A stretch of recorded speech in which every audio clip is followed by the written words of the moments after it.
Hello, I'm Dr. Roderick Little, Director of Bands here at Jackson State University.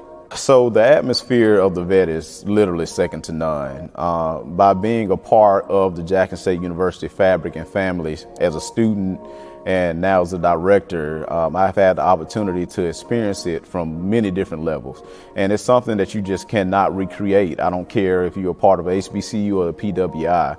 And so when you mix the Sonic Boom of the South and the football team and all of the synergy that we create amongst each other and between each other, you're not going to get that in any atmosphere or any stadium. We have an outstanding team with Coach T.C. Taylor under the leadership of A.D. Ashley Robinson. We are all coin to make sure that we elevate the profile of this illustrious institution that we all love, which is Jackson State University. And so when you mix the energy of the Sonic Boom of the South and when you mix that grit and that swagger of the Jackson State University football team, that's going to cause an ingredient that you cannot recreate anywhere else. And then I didn't even mention, when you sprinkle the atmosphere of the vet with 60,000 fans of our alumni, all of our friends and constituents of Jackson State University, all of those elements coming together, that's just something that, again, cannot be recreated. And we want to make sure that everybody that's connected to Jackson State University, they go out and they support our student athletes and also make sure that we support our student musicians as well. So we're coming to a stadium near you, the best stadium in FCS. It's the Jackson State University Sonic Boom of the South and the Jackson State University football team. You can purchase your tickets at gojsutigers.com/tickets. Don't miss out. We want to see you there. Go Tigers and love the Boom. Great day to be a Tiger. JSU by 40 campaign. Coach Taylor, I was just thinking, I was sitting in my office and we were talking about Jackson State athletics, the tradition of Jackson State. You played here. What if 50,000 alums gave $40 a month for 12 months? Man, that was huge. That's money in the bank for athletic program. Let's do this, Coach. I'm challenging all 50,000 alumni of Jackson State University, supporters, fans. Let's give $40 a month to JSU by 40 campaign. 12 months, 12 million. September to August, let's win championships in the classroom. Let's support Jackson State University. Let's support athletics. And let's make sure our coaches and our student athletes are successful. So again, Coach Taylor and I are challenging you, all 50,000 alums, $40 a month for 12 months to support Jackson State athletics. Go Tigers. Go Tigers. Support the JSU by 40 campaign. Visit gojsutigers.com/JSU by 40.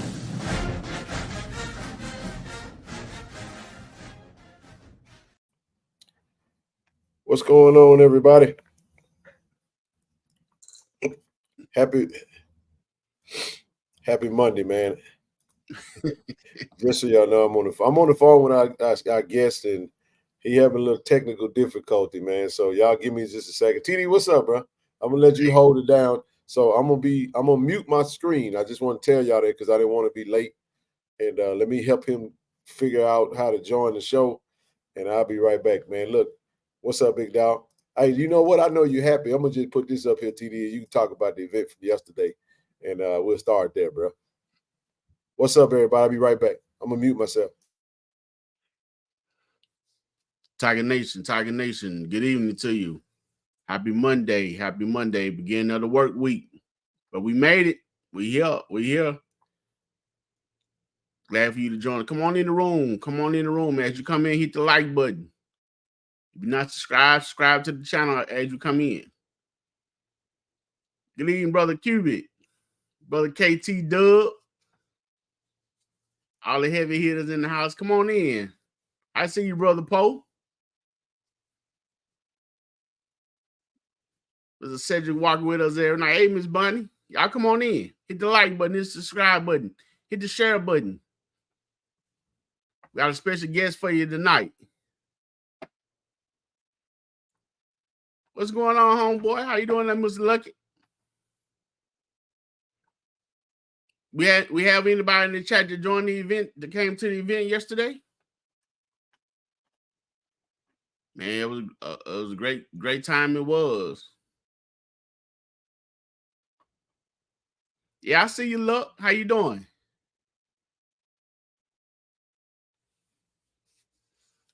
What's going on, Coach Lewis? Always an honor to have you. We know we're gonna stay corrected when you in the chat. Miss Alexander, you enjoy your interview with Mr. Jimmy Oliver, your homeboy? Right. Hey, just in case you guys out here listening, if you didn't make the event on yesterday down in Hattiesburg, it was phenomenal. I mean, the fact seeing of our Hazelhurst. Okay, Hazelhurst. Right. Hazelhurst. I'm bad. Charged to my head. But down in Hazelhurst Indians. Matter of fact, we had the whole Hazelhurst football team in that thing. We had it was a wonderful time, man. I mean, they showed tremendous hospitality, just like you respect a Southern city would. Brother Cubit, man, the security staff, the ladies behind the bar, man, they had the whole line dancing thing going with the boots. It was fantastic, man. I mean, you would think, you had some boot scooting boogie going on up in there, man. They were stomping and turning and twisting. Hey, it wasn't none of that going on over here, man. I could not do it like that, man. But it was a good time. The players came out, and that was the most important part. The players came out. They enjoyed. A lot of them didn't realize the love that was coming from, not only in Jackson but in the surrounding area. How big the fan base is, and how dedicated and loyal the fans are in enjoying, meeting and greeting with the players. They signed autographs. They took pictures. They had a delicious meal. The food was outstanding. I mean, it was a great show all around. The music was good. They had an open bar. The facility itself, man, that is a nice atmosphere. I mean, it'll be a good place to visit if you were to have something that an event down in that area, man. That'd be a nice spot to look into, maybe renting out or something. So again, I like to say this to Mr. Derek Cubit. He's in the chat right now. He actually texted me this morning, and I told him, I said,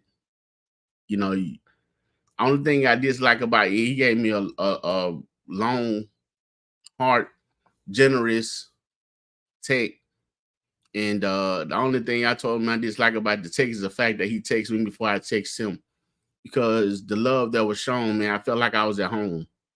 Although I was a few miles down the road, I definitely felt like I was at home. Didn't feel like a stranger.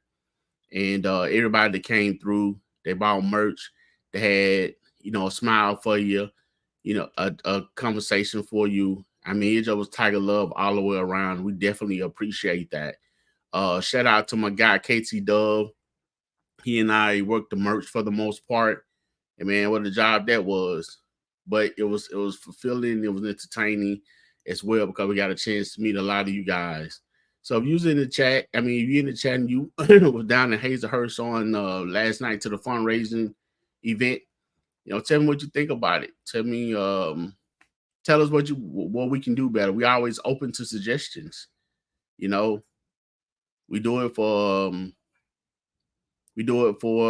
Tiger Nation. We do it for the players. We do it for the coaches. We do it for everyone. And this is the second one. And each time it seemed to get better. So I really enjoyed my time down there, meeting everyone. It was a fantastic venue. Zoe and Ken were live, interviewed the players. And some of the conversations that I had, the time I did get a chance to talk with some of the players. One young man in particular, definitely. And a lot of people always speak on the young man. They say they know that boy gonna ball. So when I say that, you already know who I'm talking about. I had a chance to speak with him for a small length of time, but it was some things that he said to me, you know, that that showed me his maturity. And I always liked him. He's a very likable guy. I mean, he has a great public persona. He have a good following on his YouTube, when he posts stuff. But the conversation that I had with him, made me have that more respect for him, being the age that he is, and the conversation that he had and the answer that he gave me. So I'll get into that, a little more later. I hope all you guys had a great Monday. Hope you're ready for a good show tonight. We have Brother Darion Connor coming on. I'm sure, we continue our Jackson State Legend series, and next up is he, who is Mr. Connor. So Ken is working on getting him up now. He has some technical difficulties in getting on. So Ken is on the line with him now, trying to get him hooked up so he can come up and talk to you guys. If you have any questions, have your questions ready for Darion. He'll be up shortly. So come on in. Y'all about ready for some football. So what? August 29th? Right around the corner. Hope you got your tickets. Hope you got your season passes. So, yeah, let me get back to this. If you ever in the Hazelhurst area, go down to Smooth Lounge and Groove. I'm telling you, from the owner man to the ladies that was in the kitchen, everybody, top-notch hospitality. Also, if you didn't get a chance to watch the live with Ken and Zoe, they had the owner on there and they were speaking with him. And he was, and I actually ended up talking with him a little bit in person. And he was telling me the different acts and stuff that he had. I think they open from Wednesday to Sunday. They have a karaoke night. They have a pass the mic night where you get on there and you sing. If you mess up, then you have to take a shot, which some of you probably mess up on purpose, so you can take that shot. Now, I don't know if that shot gonna cost you or not. I'm not a drinker, but I am aware that shots cost pretty good money. So you might not want to mess up too much of letting the shots free. Then some of you will probably be messing up on purpose. But nevertheless, they have a pass the mic night. They have different celebrities coming in. And speaking to him, one of the artists I think that he's working on is Monica. So he's looking to have her down on the Saturday. All of us in the work. I mean, like I said, he has probably 4 different levels or stages in the club, from the bar area to a chill area. Then he got a area on downstairs. So it's a big place. It's a very nice facility. So like I said, if you're ever in that area, you just want to get away for a little while from the surrounding areas, go on down to Smooth Lounge and Grill down in Hazelhurst. They're gonna treat you right.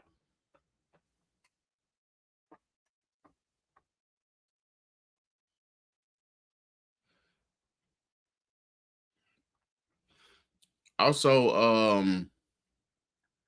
and one thing I like to say this about the players that came down. All of them arrived on time. These are some really good guys. And I know it come from home. Just like I was speaking on Kobe Paul. The rest of the guys, you can tell that their demeanor, their personalities, their rearing was pretty good. Was good. And now they with Coach Taylor and Coach Old and the rest of the coaching staff. They have great demeanor. They was timely. They were respectful. They were courteous. They was cordial. It was none of that get away from around me. I don't want to be bothered. I mean, those guys are professionals in my eyes. So if you get a chance to make it this time to meet some of the players, please, for our next event, try to clear your schedule, your calendar, and so you can come on down. Actually, we won't be dealing with the players right now because it's time for the season. They ain't camp. They're winding down camp, so they won't be in. They won't be available. So we barely got them this time. So thank you, Coach Taylor. Thank you, coaching staff for allowing the gentlemen to come out. And that's one of the things they spoke on too, about the coach allowing them to come out and do the show and do the meet and greet. So it was well worth the time, but well worth the effort. So next time, please look at your schedule. I think our next event fundraising will be in Vicksburg on January the 11th. So that'll be after Christmas. All the holidays will be over. It'll be a week and a half into the new year. So come on, join. I mean, we talk about Tiger Nation, how much we love. Come on, join these events and the movement that we got. So just come on through. We still have merch, from the event. I think Ken putting it on the website. You can go out there and get it. We sold out some sizes, but hey, y'all came through. Y'all did y'all thing. Again, shout out to the players for coming through. Cam and Jeremiah.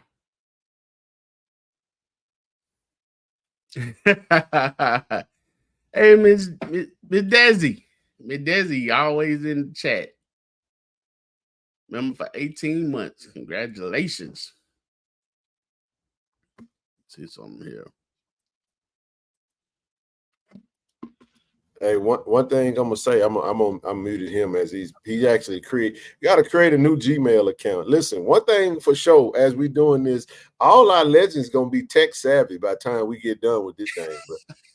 I'm gonna have to start on Tuesday or the day before and start making sure everything's set up, because I'm learning now. A lot of people don't use Gmail, don't really watch YouTube. It ain't on Facebook. It's okay. We're going to get you connected, though. So y'all just hang tight with us. TD doing a good job, man. Miss Desi, love you, baby. Thank you for the support. We're going to keep this thing rolling, man. So I got a lot to talk about tonight, so hopefully we can get him on. Great time yesterday, man. Great time yesterday. If you missed it, you missed a treat. It was a pleasure, man. And but it's going to be a great show. Y'all stay tuned. He's eager to get on, and he's adamant. So I'm still there. I'm just talking. I got you on mute.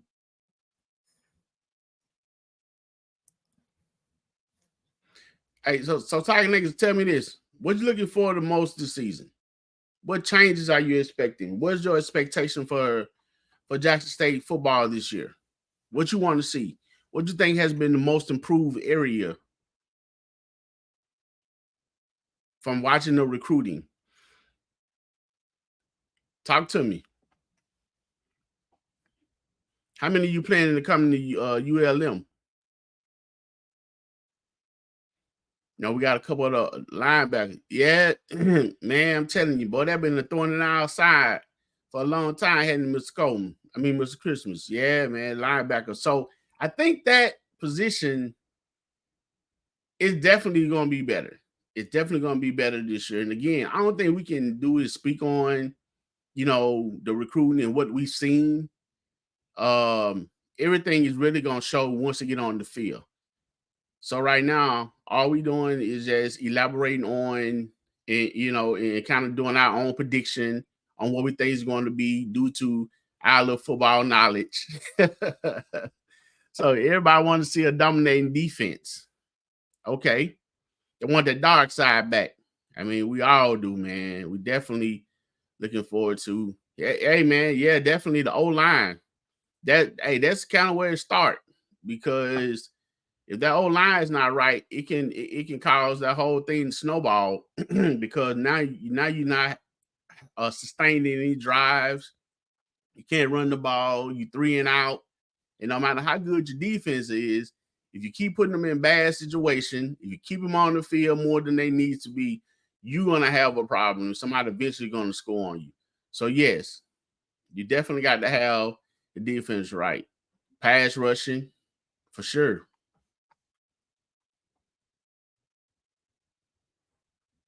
High-powered offense. Guess you mean more like a run and shoot? I mean, what you mean high power? Yes. I mean, scoring on every drive. I mean, that would be nice, whether it's field goal or touchdown. We definitely want a touchdown, which is 6 points. Then get the extra points. So yeah, we definitely want a high-powered offense. I mean, we want to see the ball in the air, but with the running back room that we have, we definitely should see some electric runs out of the backfield and coming from the slot position.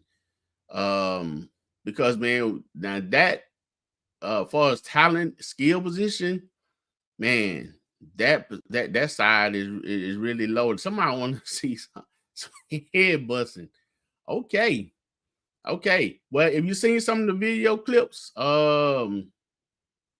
you know, we got you asked about the linebacker. We seen a linebacker give a running back a welcome to college moment. So you seen a glimpse of it. So it's there. It's there. I'm definitely looking forward to the season. I think what transpired last year with all the changes, you know, and the uproar that was going on, I still think what the coaching staff did last year, Coach Taylor, Coach O, and the rest of the coach staff, what they did quickly to Hey, he finally made it. Hold on, Diddy. Oh yeah. Man, look, we made it. we made it. Hey, I ain't gonna let you go, TD. I'm sorry, bro. This has been hey DC, tell them how long we've been trying to do this, man. And we've been doing it about 30 minutes, almost an hour. I was like, good Lord. wow. That's all right. What's the most important? We there. That's right. Hey, it's all good, man. I ain't mean to interrupt you, TD, but I said, shucks, man. We got to rock and roll now. We got to go ahead and make this happen, man. Hey, listen, it's kind of unconventional, but good to see you, man. Happy to have you on, brother. Man, hey, I'm glad to be here, man. You know, it's part of being the struggle and the fight for JSU. And you know, we got a lot of stuff going on down here, family-wise, but hey, I wouldn't change for nothing in the world. Man, absolutely, man. So listen, it'll be TD and I tonight. We'll get back to the other stuff later, man. But like I said, what we've been doing is we've been inviting all of our guests on, you know. Hey, you're looking good, man. I went and got one of them old young whippersnapper photos of you, man. Hey, I'm trying to keep up with it. That's why I started to do a little some vapor rub and got in the club and did all that so I can make sure I can keep up with the picture. hey, it's all good, man. You're doing a good job, man. Like I said, we happy to have you. And let me move this out the way real quick. I'm gonna make it to where they can see you, and they'd rather see you than us. That's all right. Yeah. So tell us, man, what's been up with you, man? Hey, listen, we appreciate you I appreciate the consistency because this was hard. So what we did, y'all, I'm gonna go ahead and tell him. Like he was trying to recover an old password, TD. You know how Gmail be. I was like, forget it. Let's forget Darion Connors 56. Let's just create He did Darion Connors 55. Like, let's just start from scratch. Had to walk him through it, but it's all good, man. I think I reached out to Cameron Collins, so maybe he can help me. That's me a linebacker. I didn't need him to tell me I need a pass rush. Go. So I reached out to 55. Hey, look. Hey, I gotta tell you, man. This has been fun, Darion. We've had quite a few of some of your former Tigers and teammates that we've had on. Brother Kevin Dent has helped us really get this thing rolling to try to get us on with just some of the players that we saw. We kind of idolized you guys coming up as kids, man, and now we have a passion to kind of reconnect some of that old guard, man, back with the school and see what you're doing and just talk football. It's almost football season. We're about 2 weeks away from the season kicking off. Hey, that's what I'm saying. I'm getting ready. I had a heart breaking my grandbaby. Yeah. Not always. I deal with a lot of those guys that, you know, I played with in the league, like with Stephen F. Austin and Florida A&M was guys I played with in Atlanta. So we still talk on them. regular basis. And my grandbaby broke my heart. She said, Papa, I've been doing my research and I want to go to Florida A&M. I said, hold up now. Look Oh, at oh. so, Hey, look, I bet it's that little that we got old rattler that be hanging around lurking in the yard. yeah, Man. you know what I'm saying? Yeah, so he gonna pop up in the chat somewhere. I bet he pop up. Watch he pop up. Okay, Watch yeah, he yeah. pop. So she heading down to FAMU. Oh, I can't let her go. She's 13, so I still got Oh 4 more yeah, years. yeah, yeah, yeah. Well, I we got still got You 4 still more got years time to to work work on. hey, we So, gotta get that. Hey, we gotta get that snake away. oh yeah, I gotta. I'm gonna. Hey, in a hurry, I'm bringing her to Jackson State tailgate, so she, so she get that JSU experience. I told her I can't walk around with no half Jackson State and Florida A&M tag on my truck. I can't do that.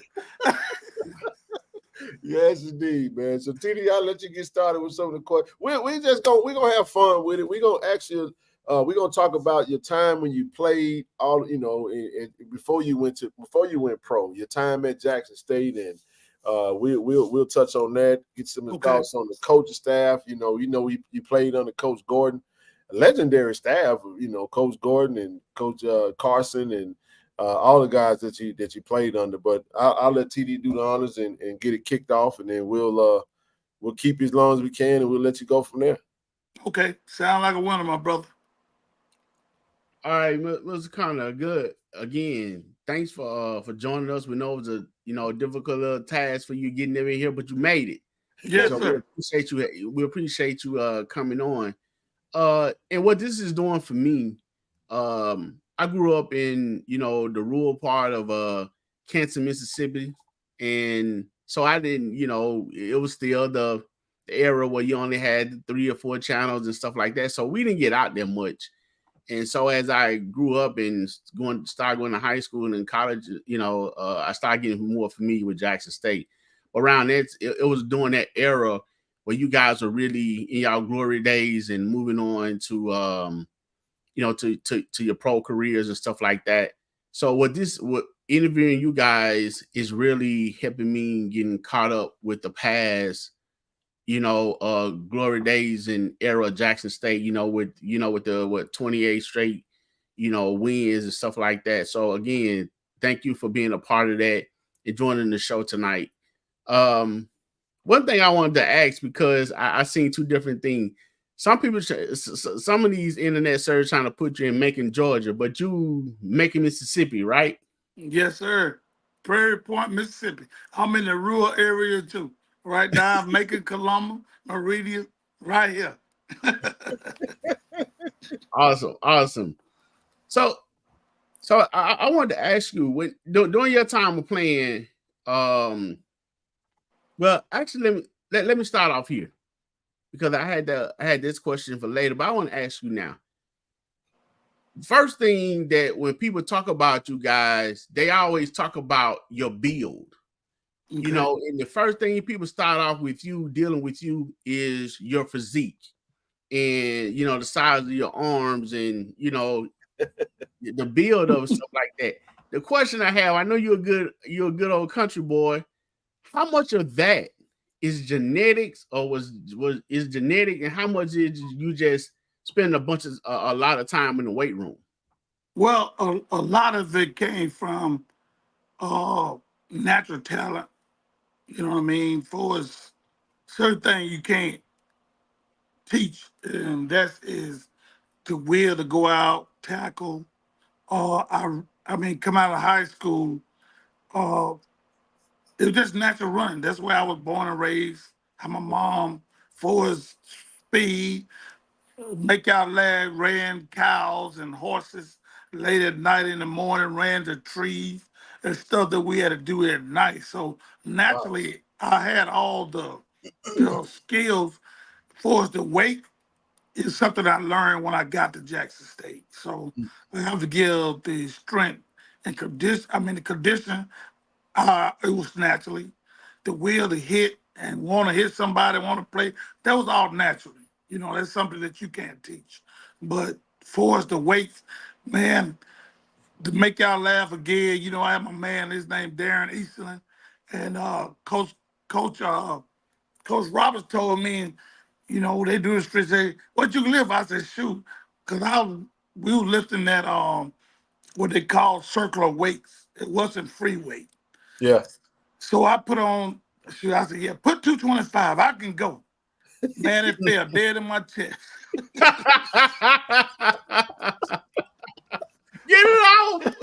It fell dead in my chest. And they, kid, please help me. Because I never did any, you know, free weight. So it was a new beginning when I got to Jackson State. But for as the talent, the speed, I mean, I ran, you know, the 100, the 200 when I was in high school. Shoot, when I got there and seen them guys, man, it was like, shoot, I don't know if I could make it here because we had cornerback though come from Georgia for 220 and I was only 180 pounds. And I'm still trying to play linebacker. So it was a different experience, man. And but most of my weight was when I got to Jackson State. Yeah, that's interesting. And so I think a lot of people would think that when they look at, a lot of times they look at your photo when you was like a junior or a senior, when you was getting ready to go pro. And that's interesting to know. So legend, love you, Unc. That's Javarius Connor. Oh, we got family in the house, man. Yes, sir. That's my boy. And we love the Connors, man. All the Connors that come through. Shout out to all the folks from Noxubee County. I want to say Vance is from down that way. Yeah, Vance, he was. And I do want to give a shout out to Greg Connor, two-time, you know, Hall of Famer there at Jackson State at basketball. So Connors have a tradition there at Jackson State. So all of my brothers, we all went to Jackson State. So well, that's why. Well, now I see why grandbaby about to break your heart, because everybody know that Connor's a royalty at Jackson State. So is she a Connor as well? Yeah, she'll come. I ain't gonna let her go. I'm gonna have to kidnap her and say she can't go to no other school but Jackson State. So I'm already got my campaign already. She gonna be at some games this year. That's gonna be fun. I can't wait to see you out there and meet her. Let me ask you this though, Darren. So when you were playing high school, and let's talk about your recruitment. If you can remember that experience when which coaches came out there to see you play and offer you an opportunity to come play at Jackson State, and what led to you deciding Jackson State is where I'm going to go? Was it already a family thing, or that you knew you was going to go before that, or was it what was that like with being recruited and getting the opportunity to go play for Coach Gordon? Well, it was pretty much, you know, like you said, you know, growing up in a rural area, and I used to watch my brothers and everybody play, and we had a couple guys like Tommy Lowry that went to Jackson State. Mm-hmm. We had Blue, you know what I'm saying? We all, them guys that was there, but, you know, coming in a small town, I wasn't really looking into the opportunity to go no further than being a high school hero, really. Okay. And Coach Hughes and Coach Roberts, they came and visited me. And I went to other schools like Alabama. I went to Georgia. I went to Mississippi State and all that. I really wanted to go to Grambling, and to be honest. Oh, And because I wanted to play for Eddie Robinson, legendary. Right. But, he legendary, Eddie Robinson. Yeah, no right. doubt. So my homegirl told me, she said, DC, Darion, you don't want to come to the country because you're in the country already. So I'm quite sure everybody had the same story. I went to they invited me on campus, and Dietrich Wise, he was my chaperone, and he chaperones around. And man, I'm just gonna be honest. Like I said, the Hall of Fame, man. When I seen them J sets, when I seen them J sets, It never fails. they had me so I was gonna come to Jackson State. But you know, along with Coach Carson, you know, too, that you know, he was at South Carolina State, I think he was, before he came to Jackson State.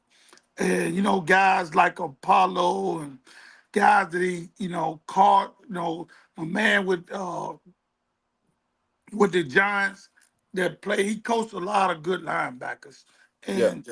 and the final decision was, if I was gonna have opportunity, I would rather be coached on someone like Coach Carson that had a tradition of great linebackers. Carl Bank, all of them that he coached, Chip Bank, all those guys that had went to the league and played at other schools before he got to Jackson State. And I feel like that would be a good opportunity, to get a chance to go in the league. So even though I got redshirted, but uh, From what I'm learning is, if you came in as a freshman, you got redshirted on the WC. That just seemed like that was just the way it went, but I was pissed off though. uh, DJ Wild out, they started calling. They call me Big Lazy, so nobody wonder why they call me Big Lazy. I feel like I should have been playing, with and KD and Kemi. We all came in together, but they got opportunity to play their rookie year. So I felt like that I should have been dressing out, but I feel well once I learned that for technique wise and fundamental wise, that I was a long way from where I needed to be. I had everything else, but fundamental technique wise, come from a small school in Mississippi that and down here in Macon that I wasn't really ready. Every guy got that ego of want to Yeah. start, want to play, want to Yeah. go do, but they feel like I need that red shirt year to develop. So out of all, after getting the big lays, I made big lays out of big names. Well, Darren, you just said a mouthful right there, especially to a lot of young players that may be watching, and because we all were young and at that point at some point in time, and you get laughed at and teased by by your teammates, by sometimes your classroom mates. So they say, well, I don't know why you're doing all that. You're not gonna play anyway. So I understand the wanting to play. But the key thing that you said to me was you understood that probably was the best for you, and actually that is probably what helped catapult you to be able to go to the league. Sometimes we think as young people that we know what we want or what we need and what's best for us, but if we just take the time to sit back and listen and drown out all the noise, which is kind of hard to do, you'll find out that the people that got the wisdom, has the best, answers for you. Right. Right. So you mentioned visiting Alabama. You mentioned visiting Mississippi State and a lot of SEC schools, but you went through that real quick. So were they offering you, or were you just not interested in the SEC at the time, or what turned you away from the SEC? Well, just historical. Just wanted to give an opportunity to go to a university, black college, Yep. and wanted to look at the opportunity because a lot of people get excited about, okay, you got these big schools that are bringing you in, but what's your real opportunity? And I looked at, if I went to Mississippi State, because they had guys like uh, Cornelius Bennett, uh, Keith McCants, all those guys was young. And I had to go in and compete with those guys, which that those guys end up being drafted high in the NFL. So I was just looking at an opportunity that I could go into and being, at Jackson State and knowing the tradition. And it meant a lot about tradition, with me, what I'm saying, loyal, who gonna be there, who gonna really, and that's the reason why I really chose between Jackson State and Grambling. I went to Valley too, and but after seeing, some of the players that got opportunity, Yeah. to go to the league and play, I'm like, well, okay, Jackson State, they coming into Mississippi, they flying into Jackson, they coming to Jackson State to scout, everybody coming into there. So I felt like that was a great opportunity for me to get a real chance to really get a real shot. You know what I'm saying? Because it's just going, sometimes you have to make the right decision when you're making those decisions to go, to different school because of the name. You know what I mean? A lot of people go because of the name and not the opportunity that Right. can really Yeah, allow you to get a chance to really show your talent and develop talent. yeah, Because every day, I mean, you got somebody just as good as you next to you. So I mean, that's why I chose Jackson State because Jackson State have and playing linebacker, like I said, Coach Carson, and seeing guys like Ladell Wills and Apollo and all those guys, get a chance, to go to the league. So that meant a lot to me. Wow. I mean, that's that's that. powerful. Yeah, that's power. I mean, in the fact that you say that you was a country boy, but the fact that you had the knowledge and the wisdom, and I take it that you had some guidance to be able to, say, okay, well, they got Cornelius Bennett over here. I know he's all SEC in this, so let me not go over here. Um, Man, for you to be able to make that decision at that age is something that's very wise. Um, so that's a good deal. One thing I asked about that, I know a lot of time they were saying back then, a lot of players and stuff was, getting that bag or getting suitcases and stuff under the table, but but I'm not sure if you was offered, you had you were presented with that and you just chose not to and just wanted to choose Jackson State. Yeah, I mean, it was, I would never offer that. You know what I mean? But it just was that I just feel like that was my opportunity because when you grew up watching the Cowboys and the Saints and Giants and all that, you see these guys playing, and then you look back and see a coach like Coach Carson. I almost left Jackson State. He was very hard on me. I mean, it was like no matter what I did, I couldn't do nothing right. You know what I Mm, mean? So I mean, even interviews as a coach. One I had the best game of my life against Valley, and coach said, "Excuse my language." He didn't do shit. That what he told them. That what he told the news and everything. He didn't play worth nothing. wow. And I'm serious. So I think by him seeing and Coach Gordon could see the things that I could see and not wanting to what to say blow your head up or whatever to Yes, give you sir. that. Yeah, It's always was you wasn't good enough. So I always was trying to play Mm. beyond whatever, and, and that's what I strived on. And I appreciate Coach Gordon and Coach Hughes and Coach Robinson, all of them for, giving me opportunity to play there. And if I had to do it all over again, I'll go back to Jackson State. That's the way I yeah. feel. I love that. I love that. We got Dietrich supposed to be coming up on Wednesday, so it's funny that you say he was your chaperone. I want to is Isham Connor. I see all the Connors in the chat. Shout out to the whole family. We got Greg Connor in the chat. We got Isham. That's awesome, man. I love this. I'm loving it. So let me ask you this. Let's Zoe's not on tonight, but he oftentimes talks about how he feels like the '86 defense was the best defense in the history of Jackson State. I know you was at Jackson State, and it's kind of I think that's when you got on the field, if I'm not mistaken. That's when you Oh yeah, started. oh yeah. Yeah. So let's talk Dietrich about that '86 actually, defense. Come on. well, Dietrich actually, was promoting me.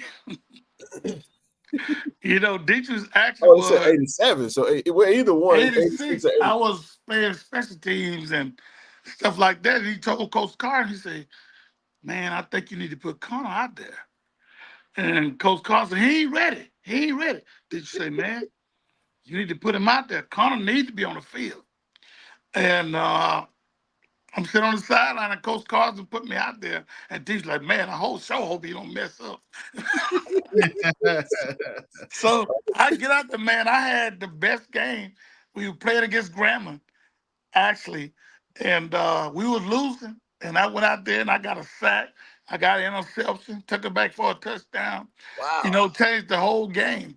And You know, if it, you know, Coach Carson was brooming because there was some good guys. Like I say, uh, Skip and some other guys that was Thorn, Chambray, all of them guys, they was before me, you know. And he's like, DC was the one that promoted. He said, man, Coach Carson, you need to put DC out there. You need to put Connor out there. And that's where it started my sophomore year. Redshirt freshman. There you go. Red shirt freshman year. That's what. And once you got in there, you never looked back. Go ahead, TD. Never look back. They say we were down 18-0 at halftime. I love this. So you single-handedly changed the game, and we're the home of victory. Hey, well, that's what they say. But I have to say, I know. Okay. Yeah. Let somebody else say it, right? Let somebody else say it. Let them keep telling the story. Yes, sir. What team did you enjoy playing against the most, and why? Well, I wanted the legendary, and I guess I spoke too soon my senior year, and I wanted to be Valley because Valley, you know, Jerry Rice and Satellite Todd, and they were talking about that, and I actually. Now, I want to tell everybody, but I think my friends, they'll know. I actually played hurt because I was in love. And I played hurt the game before. I wanted to come home to my You got to explain that one now. You can't just, come just skate over there. DC. I played hurt. My girlfriend told me she needed to see me, so I played hurt. And they say, man, you ain't hurt. It wasn't one of those J sets? No, it wasn't J set. Oh, man.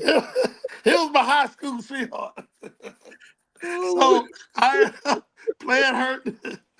Man, it hurt me up with Delaware State. They was already better than me, but thanks to Carl Johnson, man, he got the interception. He took it back for a touchdown. But anyway, I played hurt, but really the game I wanted because we had lost to Jerry Rice, Satellite Totten and them. And I said, man, we got to beat Valley. And I came back the next week and I said, oh, I'm playing against Valley, even when I was really hurt. I played against Valley to win. I wanted to win that. But the one thing that really triggered me was I wanted to beat Eddie Robinson. And we won the SWAC tour.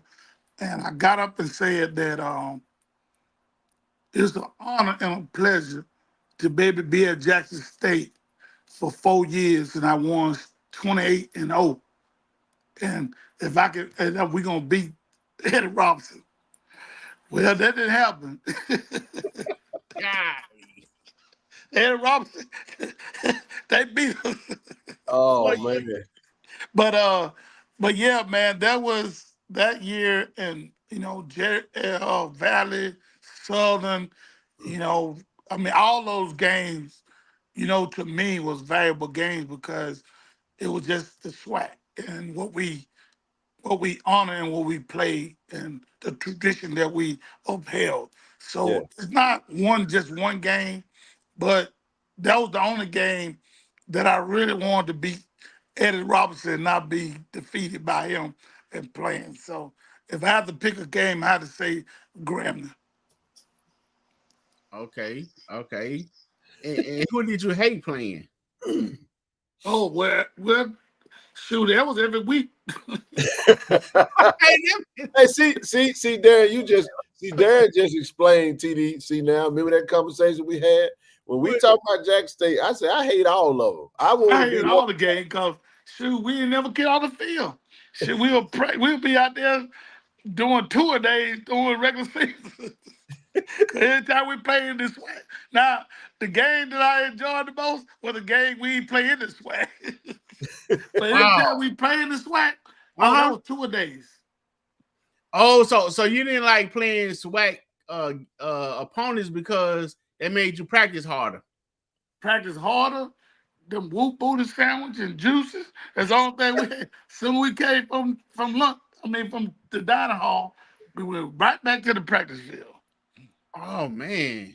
Well, you know, all this stuff is outlawed now, so you gotta worry. Well, you won't have to worry about that now. So they got it easy now. Yeah, they changed the rules nowadays, man. I don't think this generation can handle that, man. That was brutal. They couldn't handle it, man. They can't handle it. It's pressure, you know, and it takes, you know, I mean, I appreciate, you know, Coach Gardner and some of the, you know, the stuff that he did. A lot of times, a lot of us don't appreciate it, but it helped you with life after football. You know what I mean? When you change, when you're dealing with a whole lot of stuff that's going on besides sports and life in general, is what I appreciate, you know, him being so hard on us. And, you know, I appreciate, you know, because it made a man out of me. So when you got up to your upperclassmen years and you knew that you had a chance, you saw a lot of your teammates go to the NFL. How was that time like? Like when you were seeing a lot of the guys that you was playing ball with, what was it like like how did you guys experience the NFL draft like every year? Did y'all like get together as a team and kind of watch to see who on the team was gonna get drafted? What was that like? Well, you know, for me, it was not a bright moment for me, you know, because I was experiencing the loss of my brother and a couple other guys that, you know, were great players and should have been drafted, you know, if Lord forbid them to, you know, to be here because they were so great. And my brother's supposed to be better than me, they say. So losing him and burying him, you know, When did that you lose? same weekend that I got drafted that Oh Sunday, wow. you know what I'm saying? So we had to go bury my brother here. We had to go to Memphis and bury two guys that was in a car accident. So uh, I mean, I look forward. I want to be there, but at the same time, I was excited. But just sitting there, family was good, but just experiencing that, I really didn't really get an opportunity to really, to really enjoy being drafted because I loved my brother, and we competed even in practice and stuff that he was better than me. He's gonna be this, you know. So that was one of the things that. But for just going to the NFL, it was the best thing. I thank God for the opportunity to get a chance, and that's all I really wanted. I didn't think I was gonna go that high, you know, but I knew from competing in the blue gray game, you know, going there, the Senior Bowl, they did invite me to the Senior Bowl. But Yeah. after I had such a great game and a good grade, they wanted to invite me to the Senior Bowl. But I committed to the East West Shrine. So that was a lot of stuff that was going on also that I felt like that, you know, they didn't feel like by me going to Jackson State that I can play on the same level of those guys that went to Mississippi State, Alabama, and I dominated all of them in the blue gray game. You know, just going then like all the people that ran the board for the Senior Bowl, they were trying to get me to go. But you know, I just say I'm gonna be loyal. I'm gonna be dedicated. If y'all didn't send me a letter, so I went on to the East West Shrine. It might have made a difference, maybe, for me to go, but just getting the opportunity to play on that level, you know, I was just thankful and grateful. So it was a rough time, you know, because my brother, you know, had passed the day before I got drafted. Man, I'm Wow. sorry to hear that. I'm sorry to hear that. And I want to add one thing because we got something in common. Didn't happen the way yours did, but it was actually my oldest brother was killed when I was at Jackson State, my junior year, actually. And to this day, they made my Jackson State time kind of a blur. I was in my 7 a.m. business law class, and my brother was actually murdered. He was shot twice, and it's still one of them days you just kind of you never get it. You learn to live with it, but you never really get over it. So, you know, my heart goes out to you. And we've all felt lost. So, you know, still even all the way, you know, you've had a great long life and you still it was just still one of those things down memory lane that you had to revisit. But I just wanted to say that real quick because I know TD, you're gonna go. I know we was talking about your draft, but a lot of folks in the chat want you to talk about that game versus Brett Favre and USM. We should have won that game, but we're gonna come back to that. But I'm gonna see TD. What you got a question real quick? Yeah, I mean, to add on to what you got, what you guys say, something that you said, Darren, about football making you a man. I've always when I talk to guys, I talk to parents, you know, I would strongly suggest that they put their child in some form of sporting activity, especially if they have a young boy, put them in football. What that does, it teach you. I feel like football teach you the all facets of life. You got to be on time. You got to be resilient. You got to learn how to follow rules and do what you told. You know, it's actually kind of like a side thing. You know, of the services, of the armed services. You know, you have to be where you're supposed to be and do what you need to do. And then when you're tired, Brother Connor, when you're tired and you can't go no more, you have to find that extra gear. And in life, when you dealt that bad hand and you want to quit, a lot of times you can lean on, you know, those adversity that you face on the field and help you push you through this thing called life from the difficulties that you face. And to chime on into you losing your brother just before you got drafted, you know, definitely, I'm pretty sure definitely was a bittersweet moment. Then you think about all the things that you probably could have done, you know, for him, you know, once you entered, you know, into the league. However, that goes back to what I was saying about being able to overcome adversity and being a man, because a lot of people, even to this day, will quit. Yeah. Say, you know what? I just can't do it no more. But the will that you had and determination that you used, that you was blessed with to push through those moments, shows again the character and the, you know, the tenacity that you have within you, you know, to be able to overcome that, because it's easy. And I tell my kids, it's easy to quit. It's easy to quit. Yeah. It's harder to fight. So kudos for that, man, because I know that was a trying time. So yeah, that now I got a couple questions in the chat. Thoughts on that game, the USM game, the game that you played in against, because now someone asked if you remember Kovac. Don't answer that just yet. They wanted you to speak on the USM game and playing against Brett Favre, because that was a game we really should have won. We really should have won that game from everything that I remember about that game. But I wanted to get your take on that game versus USM. Yeah, I mean, we fought against everything. We didn't have a locker room. We had to get up, dress that morning. So everything fought against us. You know what I'm saying? So it was just basically, you know, that was Jackson State. You know, we had some of the best linemen, linebacker, offensively, you know, and some things happen that, you know, in special teams and stuff like that, that is uncontrollable. And for the numbers, for holding them to, you know, no first down in the first quarter. You know, they had Sheridan Gandy, one of the greatest running backs that's supposed to lead the NCAA, and rushing had him to 4 yards, and the 4 yard probably was that touchdown that he got that was an interception. So, I mean, basically, we had the game won, and just little numbers. And they took Brett Favre out, you know, and put this other quarterback in because that option wasn't working. So, for as my teammates, the players that we had, I don't think anybody really, we could have played with some of the best, Georgia, Alabama, Mississippi State. I think during that time of year with the linebackers that we had, the defensive line that we had at that point in time, I think we could compete with anybody in the country. You know, at that point in time, I mean, you had Jimmy Smith, you know what I'm saying? You had Sean Gregory. You had, I mean, I mean, you can go on and on. You know what I'm saying? We had the backup linebackers, you know what I'm saying? They come in. So we had, you know, guys that could play and compete on that level.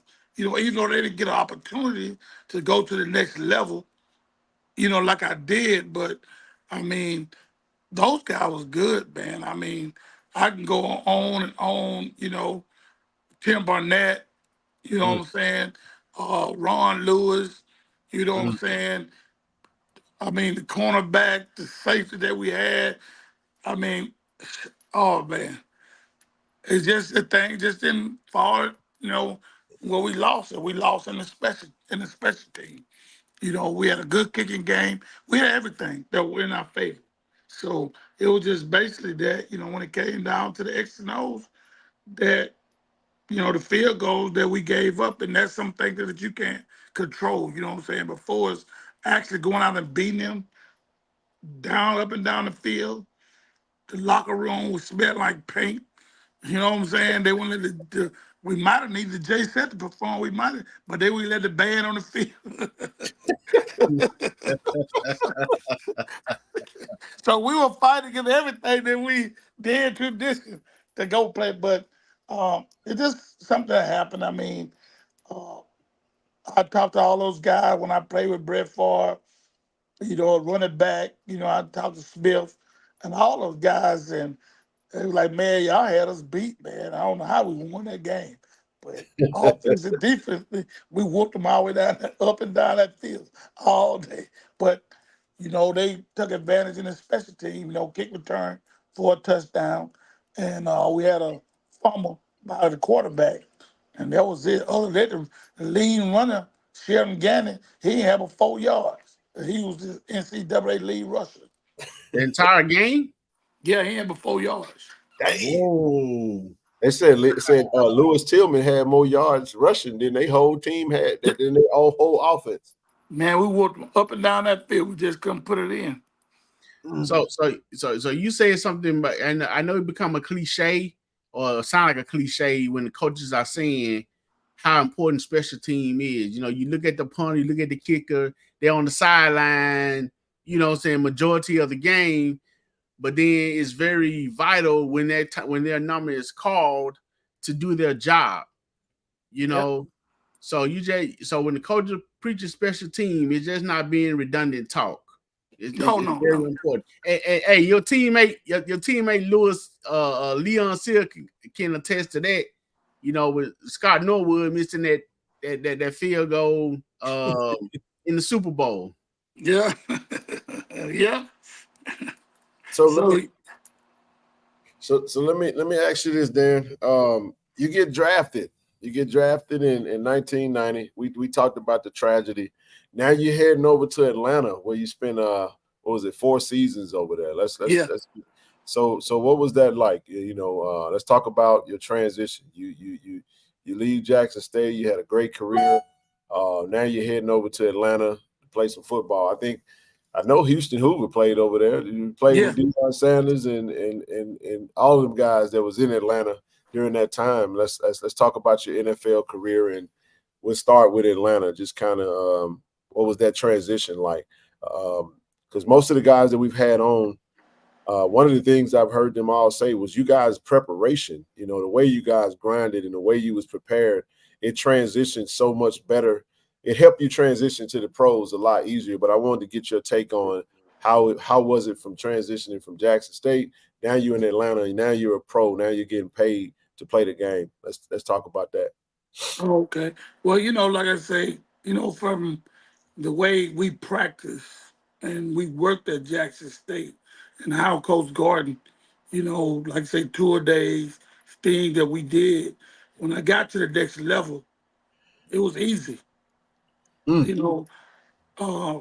For the tackling, the way I took the game, everybody looked at me like, man, this is a borderline trained killer.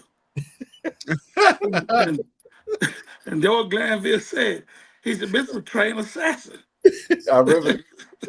So just going there and the tackling, the different thing was much easier.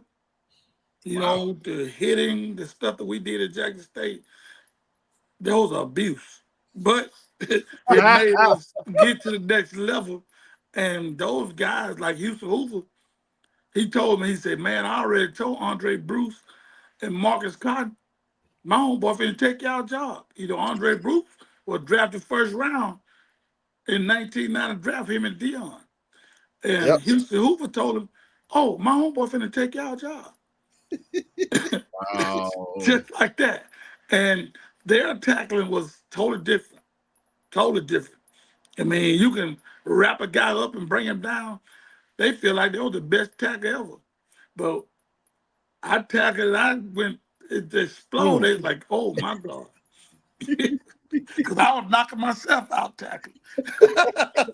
Right, because at that time the crown of the helmet wasn't outlawed. So right. So you using your helmet, a lot doing your tackling? Man, I got gashes. I got helmets now sitting here in my room, got gashes in it from tackling the hit guys. Yeah. So He said he's a trained assassin, TD. He's a killer.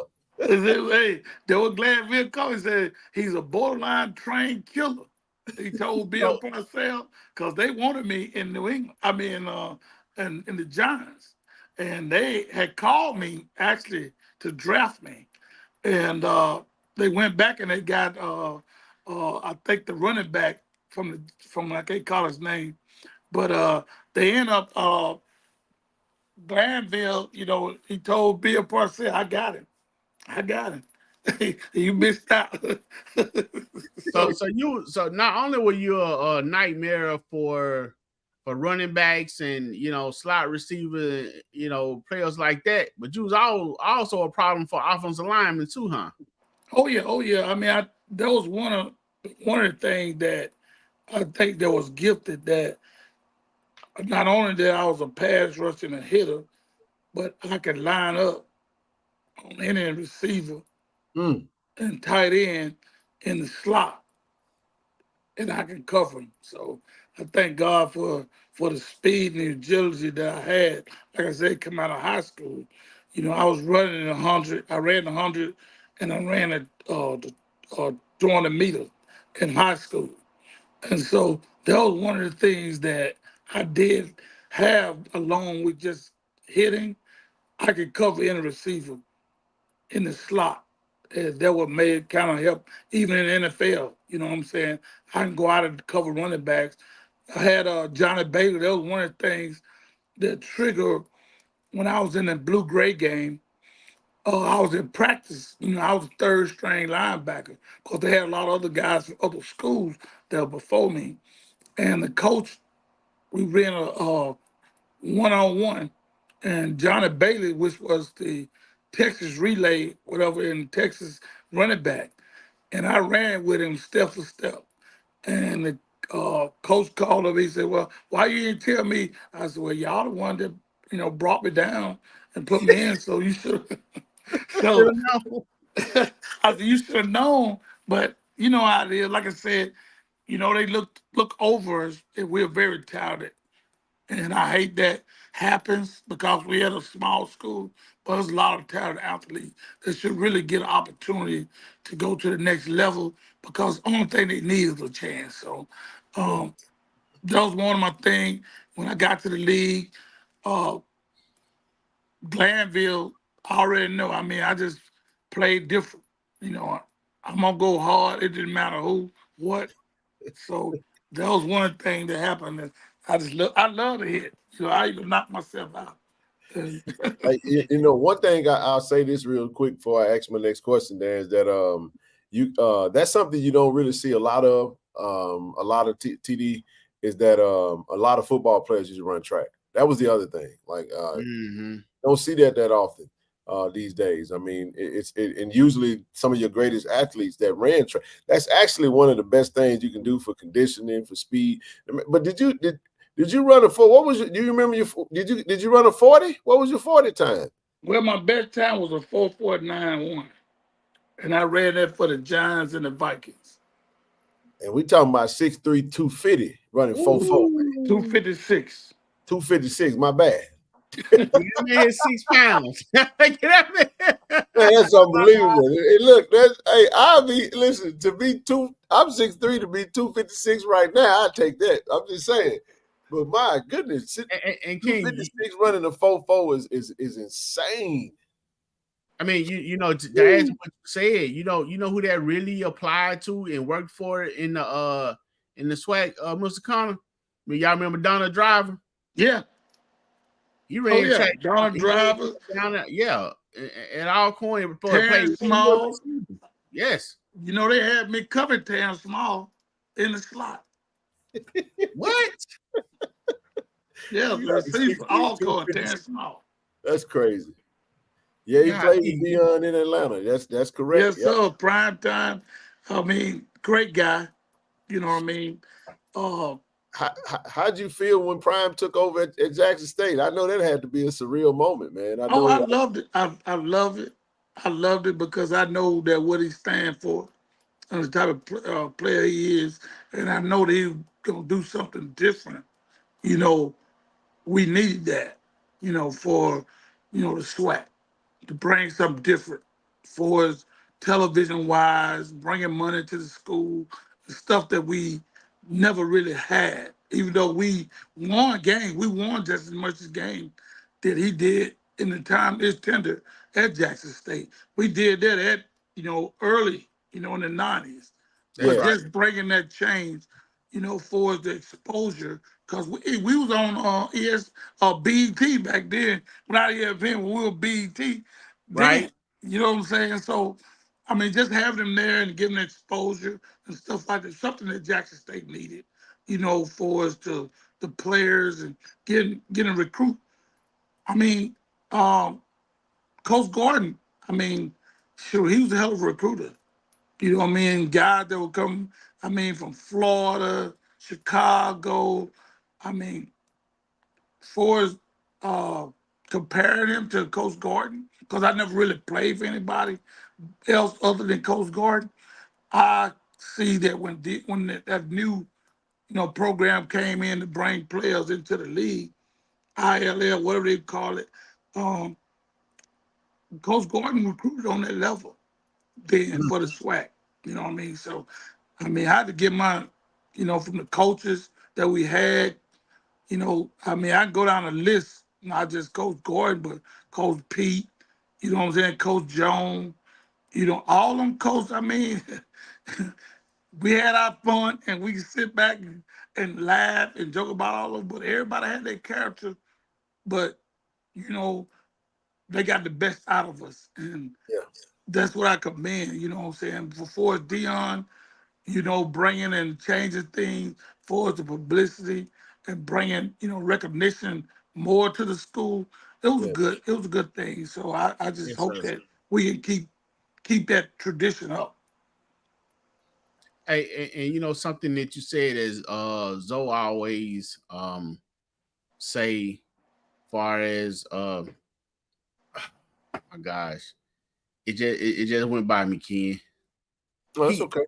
Oh, go ahead, man. No, it's okay. They wanted me to ask you about Joe, where is they said your nephew, Lord Straughter. They wanted me to ask you about your nephew, Lord Straughter.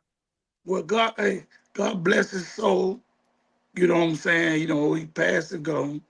But he was one of the cliques of the linebacker, young linebacker, that did real well, got an opportunity to go and play with the Bengals and stuff like that. He was a great linebacker, a great friend, great family, all his family, him, his uncles and everything. Like I said, I can't say, you know, enough of the love that I got from each one of the guys that I played there at Jackson State. Jock Jackson, Hill Williams, you know, Patrick Busby, Ray Davis. I mean, y'all treated me with much love in Jackson. So, Straughters, like I said, I can't say enough. He was a great guy, played good, and give him his flowers, that he was a great linebacker. Hate that he left so soon, but he was a hell of a linebacker. I know speaking of players transitioning in a short time, I do remember, because a lot of people after your Atlanta days you went over to the Saints for a year, and I know you played for, was it Browns, the Eagles, and did I forget somebody? Where else did you play? Browns, the Eagles, and Carolina. The Panthers. Carolina. But there's an iconic video, man. I'm just saying, you caught an interception and you No, we almost don't want to talk about that. We want to talk about this. That I'm just messing with you. and you had big Larry Allen, man. That big joker, big 73 Cup trucking, man. I would have the best time of my career. I would lead the league in sack. And I had a lot of guys that I was talking trash to that played with Chicago and other teams. Man, I would talk a big trash. I would lead the league. And man, I could tell them I had a pull groin. And I should have been carrying the ball like I'm carrying a loaf of bread. But hey, the guy, hey, he had no quit. And that's all I had to give him. I'm looking at Troy Aikman after I intercepted the ball. So I'm taking him, looking at him, and I should have just, there's just things that happen during the game, and you should have, could have, and said I could have did, I could have. But hey, the man called me, ran me down, so I don't even fight the fight. So was it a situation where you was focused on Troy and you saw the end zone and you didn't see him coming, or? Yeah, I was looking at Troy because I ain't even see him nowhere. And I was actually looking at Troy Aikman coming in an angle. And I'm like, him and the tight end was coming in an angle. And I'm looking at them and then realize, the only thing I know, I'm saying, oh, I got them beat. And next thing you know, he hit me. I never did see it. And then the thing about that is, it's funny how his catching you entirely overshadowed the fact that you made an interception and almost ran it back. And don't talk about that. Even today, God bless his soul, and his family, Yes. passing and everything. But hey, all I can say, you had a guy that, because some linemen stop. You know what I mean? They, after they see it gone, it's gone. Yes.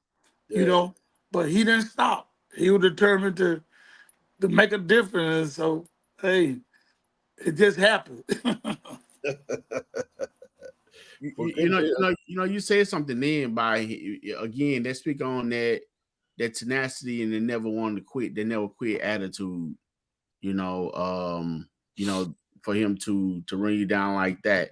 But what I was gonna say when you said something along the lines of the recruiting level that Coach Gordon recruited on, Joe said he always say definitely when Coach Taylor took over, and you can kind of see it now, the recruiting style that he has, to where he's recruiting on that same type of level, recruiting those same type of guys to be inside of his program. But like I said, I've been really, the last couple of years I kind of had a reset, so I really hadn't really seen how he's recruiting right now.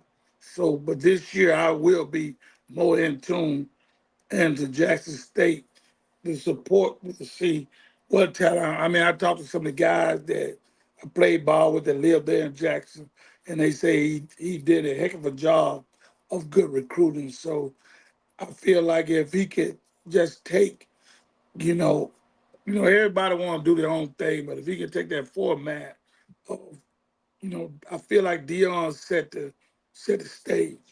Yeah, he did. And if he can just fall into that recruit to where he get the players. But I heard some good things. So I'm just really waiting to see how things turn out. But some of the guys that they're in Jackson, I played ball and some of my homeboys, Curtis Taylor and Perry Tate, those guys really spoke highly of this recruit. So I'm waiting to see, see how things go this year. Yeah, I would agree. He Coach Prime did lay a really good recruiting foundation. Kind of really helped us with some of the players that stayed. It was a lot of turnover when he left. We lost probably 60+ players after Prime left. But that's part of is a lot of the stuff that's going on now. Yeah, it's different. Guys are getting paid, and guys have circumstances, and yep. And if I don't even know I wonder what I still would have stayed at Jackson State and then paid me a little bit more money. Oh no, it's a little different now. But I said that to say this, that I follow, we follow recruiting pretty hard, pretty Okay. thorough. And TC has done, man. Coach Taylor, that he's had the top recruiting class amongst HBCU, similar to Coach Prime. Yeah. A lot of turnover, and for him to go 7-4 last year was when he had a lot of adversity. I think you're gonna be proud of what you see this year, though. I'm looking forward. I got my season tickets. There you go. Got my parking passes, so I'm looking forward to be there. And a lot of the other Jacksonians that are there every year, every game, and being there. So we're looking forward, to support Jackson State. So I got my gear. I already got my stuff, and I'm ready. I think I ran into you at a tailgate last year in the parking lot, and we definitely had some linebacking issues last year. I remember you yelled out, you said, hey, it's fundamentals. The guys not know how to tackle. Yeah. You remember that? Yeah, okay. Okay. It's on the fundamental basis. Just tackle. That's all you gotta do.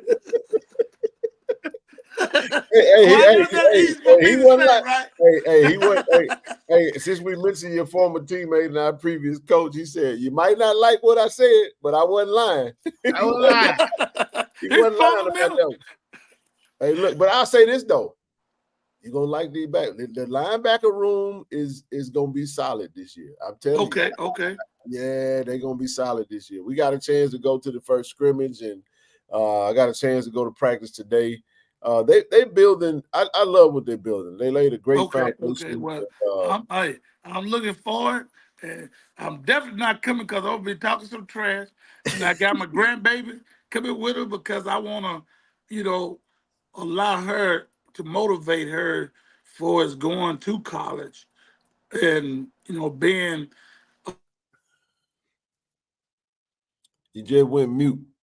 I can't hear you. You must got a phone call. Something coming through.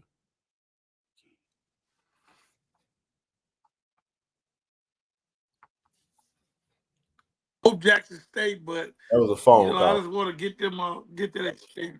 Yeah. Well, we know I see one Rattler done showed his head up in the chat, Mr. Campbell. But look, the uniqueness about Mr. Campbell though, he from Jackson. He one of them Jacksonians that went to FAMU. He's still. Hey, but no, it's good. I'll say this. We'll wrap up with your career. When you played, I know you played. I want to say, what was it, 7 years in the pros? Actually, it was more than that. 8 years, I think. About 8, and then you went over to the AFL. What was the difference between the NFL and the AFL as you finished out your professional career?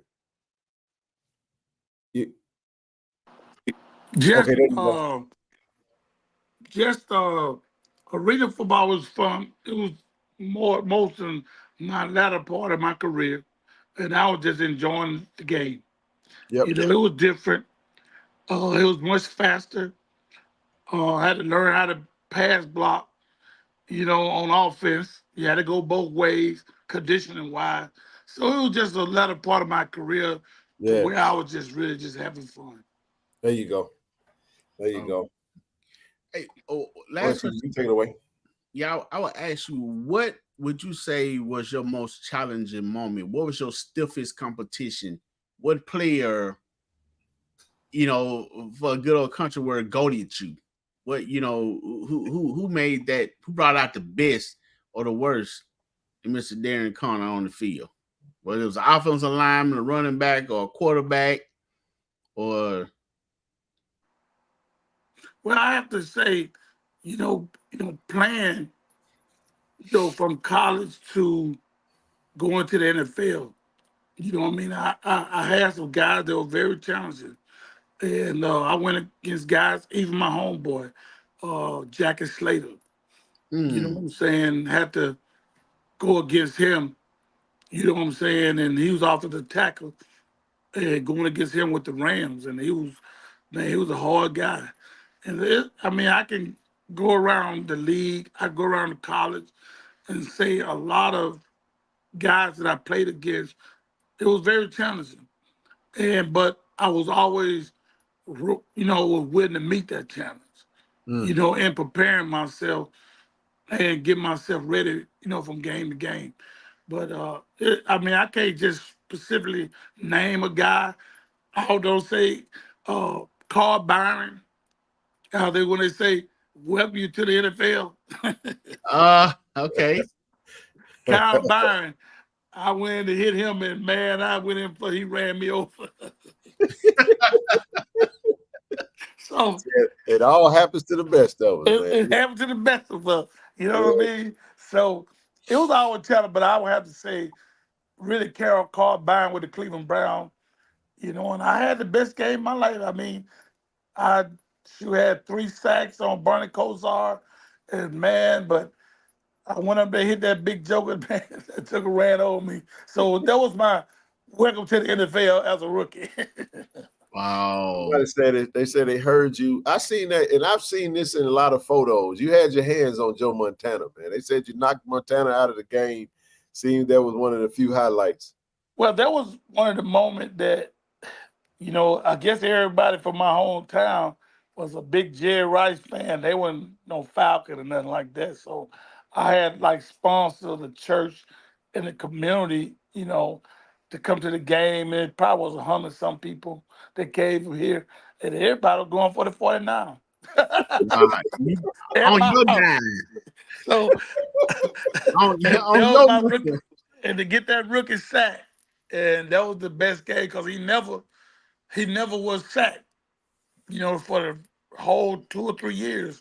And then for being as a rookie to get that sack, man, that meant a lot, Yeah. from being able to beat Steve Wallace and all those guys, were great tackles.